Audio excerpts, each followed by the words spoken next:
Alam nyo ba kung bakit mas maganda ang TCT sa CCT? Kung may kondo ka, baka magulat ka sa sasabihin ko. Good morning, good learning everyone. This is your Kuya Francis and I'm your Kuya Broker.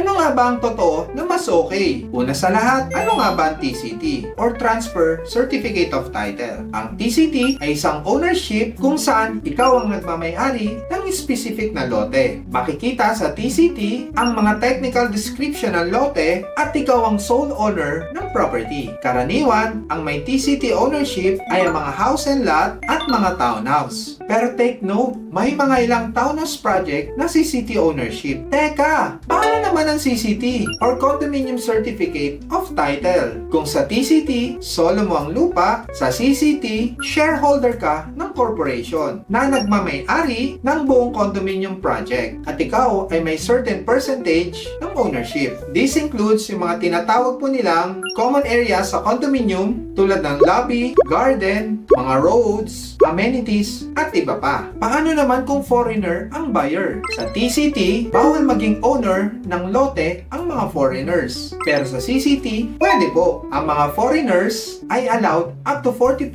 ng bawat condominium project. Good news po yan, especially sa mga investors na galing abroad. So, TCT ba talaga ang mas maganda kaysa CCT? Well, depende po. Kung gusto mong full ownership ng lupa at property, TCT talaga ang mas bagay sa'yo. Pero kung okay sa'yo ang shared ownership pero nasa prime location ka at gusto mo ng mga amenities, condo CCT ownership ang bagay sa'yo. Mga ka-property, comment mo na. Anong mas gusto nyo? TCT or CCT? Bayat lupa or condominium? Pakisulat naman po ang inyong kasagutan sa comment section below. Mga ka-property, kung gusto nyo talaga maintindihan ang real estate at makaiwas sa maling decision, i-like at i-follow nyo na po kami. Mas marami pa po tayong practical tips na matututunan dito. Again, this is your Kuya Broker. God bless po sa ating lahat.